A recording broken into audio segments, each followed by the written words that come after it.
Hello everyone, Professor Toybox here along with Prince Ali, and today we're going to build the second side quest in my Agrabah toy box. In this quest, a merchant asks us to fetch some items from the other side of the city and bring them back to him for a reward. Last time, I divided the city into 3 zones to help save memory, and this half of the city over here was Zone 1. This half of the city is Zone 2. And the palace grounds is Zone 3. And when a player enters a zone, I'll generate the enemies and townspeople for that zone. And when a player leaves a zone, then I'll go ahead and remove the enemies and townspeople from that zone to save memory. The merchant for today's side quest resides here in Zone 2. We haven't set up that zone yet, so let's do that first. And I want to place a locator about the center of this zone, which is going to be right here on the border between these 2 buildings and on the ground, of course. And I want to place it so that it's about 1 block from the edge of the building, so about right there. And the fact, again, that some buildings are sitting on top of that locator shouldn't be a problem. And then I'm going to hook up a dynamic trigger to that locator. And for right now, we'll just dump this out here because I'm going to need this. And so on the dynamic trigger, we'll do a new locator connection. And I'm going to connect up to this locator over here.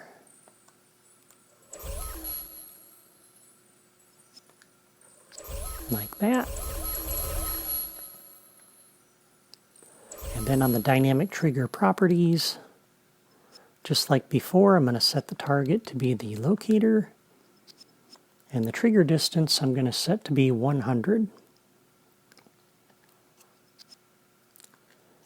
And I've plotted that out on graph paper so that from this locator over here, 100 is 25 blocks. So that takes us all the way here to the palace wall. It takes us out this direction, just past the edge of this building. It goes most of the way out towards the edge of the toy box over there, and it overlaps part of the main road over here and the edge of Zone 1. And so when a player enters this area around that locator, I want to generate the mission giver, the townsperson, for our side quest, as well as some enemies that we'll put in later. And so now I've got the dynamic trigger set up for Zone 2, and I'm ready to add the townsperson and build the side quest. I'm going to place the toys that I need, and I'll be back in just a moment. Okay, I've placed the Creativitoys that I need, and once again all I've done is place them out of the Creativitoys drawer. I haven't set any logic connections, I have not set any properties. And I did that just to save you a few minutes of watching me scroll back and forth through the drawer while I place all these toys. But I've got 2 locators here for the townsperson and the rewarded coin. I've got a friend generator and a logic gate. And to turn the townsperson into a mission giver, I have a radar marker, a dynamic trigger, and a text displayer. I've also got a replayer and a collectible tracker for managing the collectibles. And then I've got a second radar marker and a second dynamic trigger for the townsperson to bring the player back over here to get their reward. And speaking of the reward, I've got a Dunbrock chest here that will award that.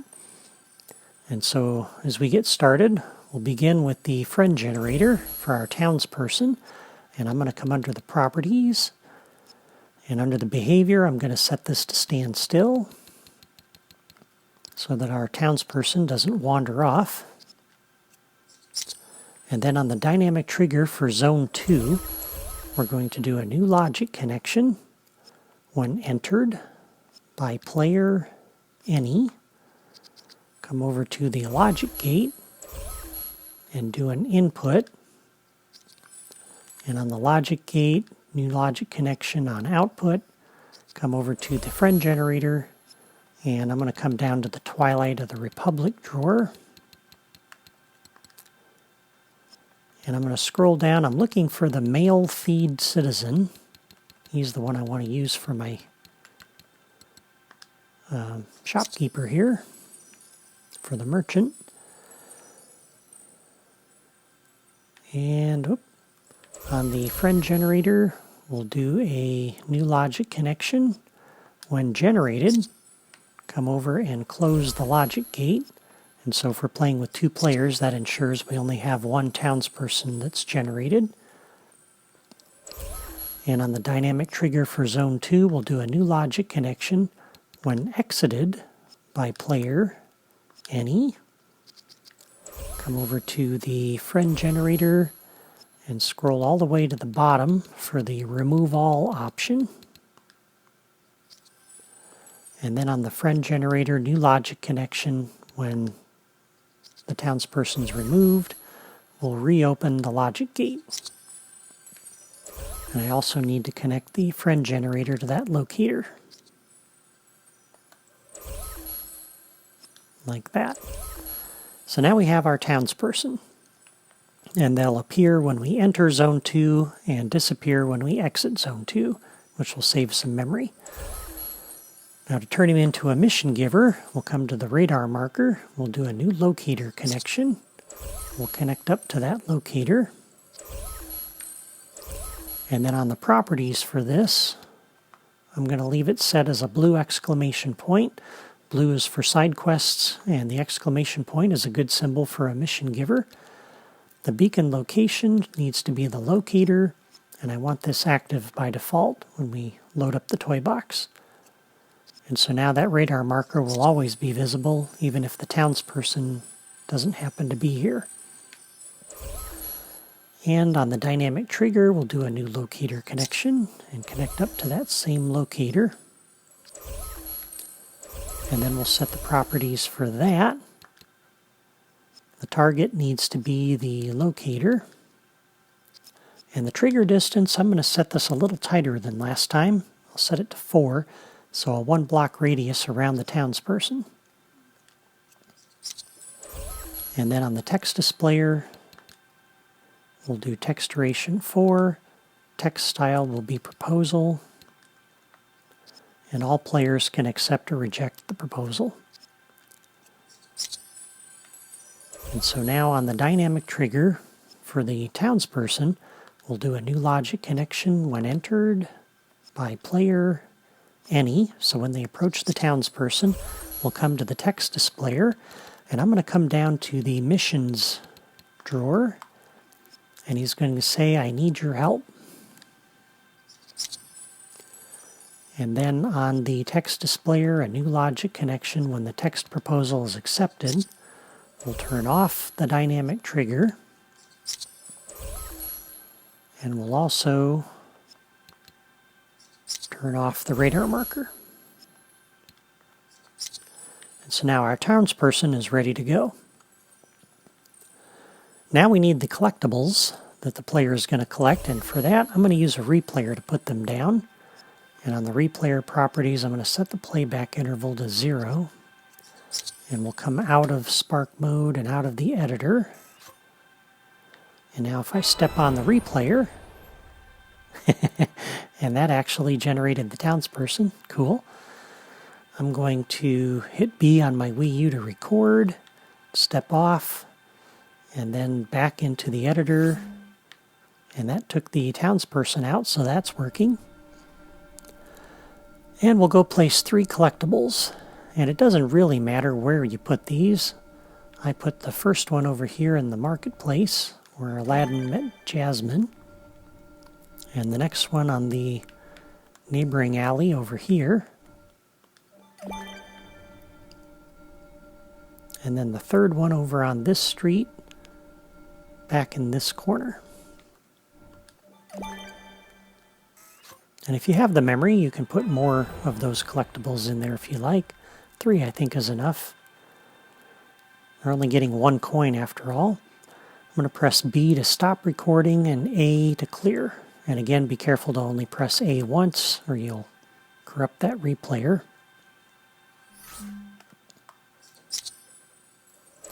And then on the collectible tracker, we'll set the properties for that. The collectible type, I only want this to track the potion collectible.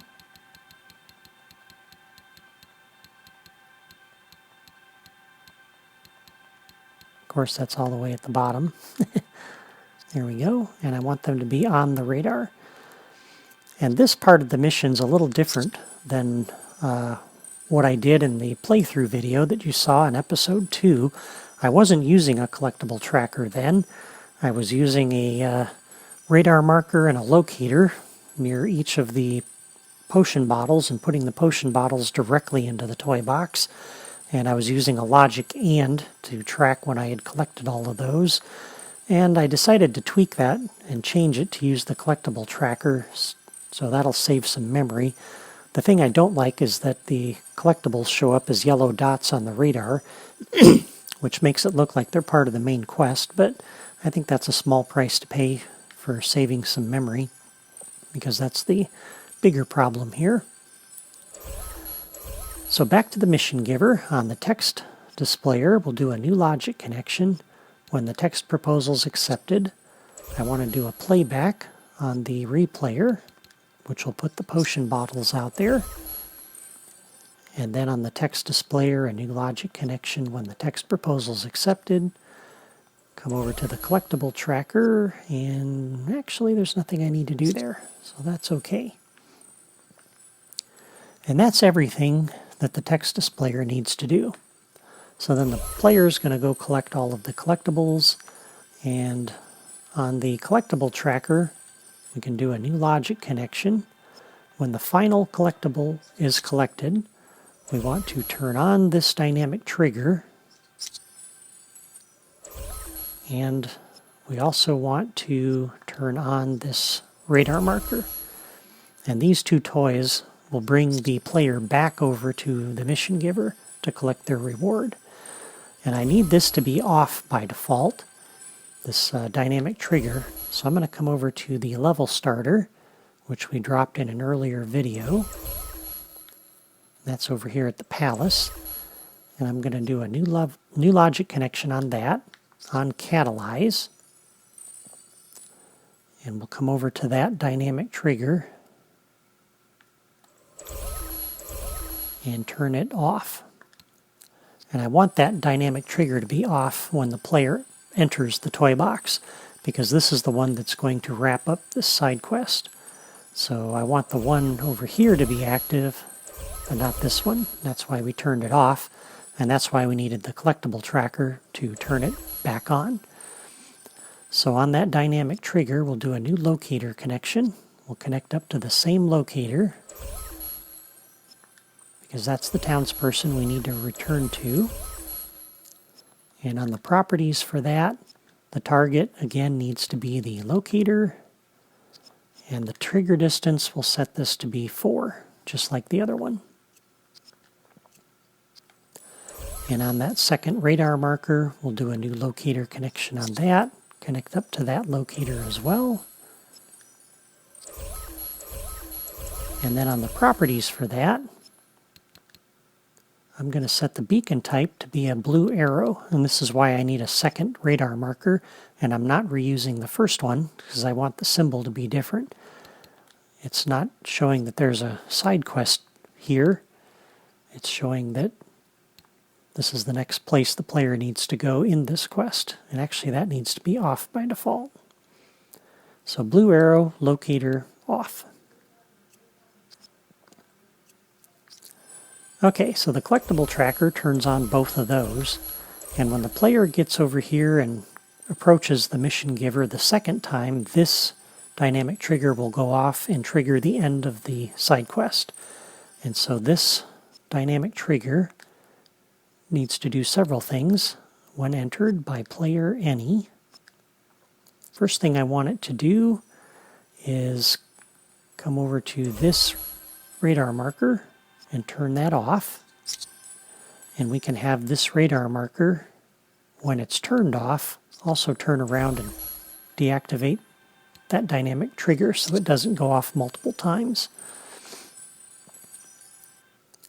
And on the dynamic trigger, we also want it to do when entered by player any. We want to reward the player with the coin. So we'll come to the treasure chest and we'll say spawn loot. And on the treasure chest, I want that loot to show up at the second locator that's up here in midair. And again, I put that in midair because if it was on the ground, when the coin appears, it'll be half in the ground and half off, which isn't good. And we'll configure the loot on the chest. And once again, I want to use the economy so that it rewards a coin.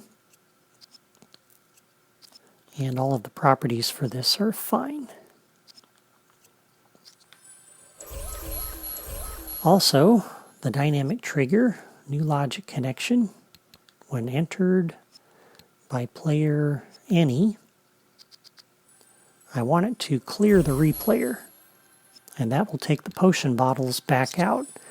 And even though the player would have collected those, they still exist in the toy box. They're just in the hidden state. And so clearing that replayer will remove them and save some memory. And again, on that dynamic trigger, when entered by player any, we want to come over to the sound generator that we put down last time. And all of those creativitoys I've moved below the terrain. So the sound generator is over here. And I want to come to the musical category and play fanfare. And that's my standard sound that I like to play when the user finishes a side quest or accomplishes something. It's a good audio cue. And the last thing this dynamic trigger needs to do is new logic connection when entered by player any. I want to come over to the action enforcer that we also put down last time and have the player celebrate. And we'll have all of the players celebrate. And there we go. I think that's everything we need for the side quest. So the player enters Zone 2, and that dynamic trigger for Zone 2 kicks off the friend generator and puts the townsperson into the toy box.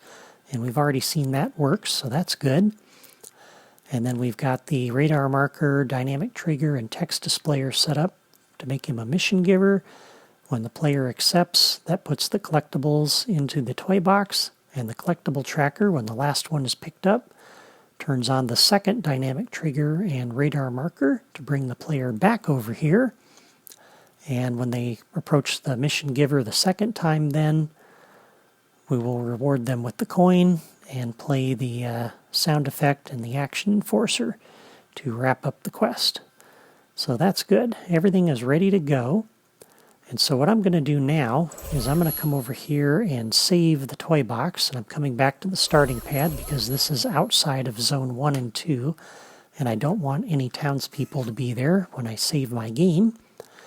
And I'm saving my game because I don't have a reset button hooked up to save memory. So I'm going to save my toy box, then I'm going to exit this toy box and reload so that the level starter will initialize that dynamic trigger. And I'll be back in just a moment. Okay, I'm back. I've saved and reloaded my toy box, which conveniently has also turned on the economy system, so that's good. And I previously dropped a horse over here too, so that will help us to test this a little quicker by getting around a little quicker. So I'm going to come over here to the bazaar, back to the mission giver.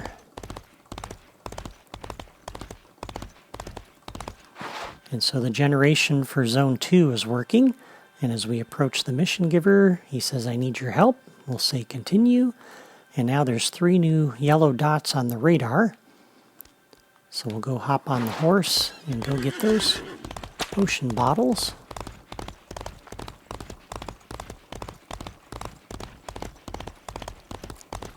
I thought the horse would help us get around a little bit quicker, so that's good. So here's the first one. The second one is on the next alley over.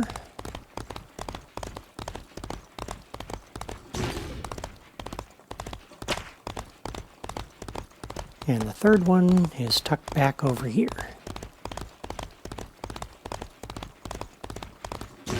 So now we've got all of the potions, and now we need to return to the mission giver. And you'll notice he doesn't show up on the radar until we get a little bit closer.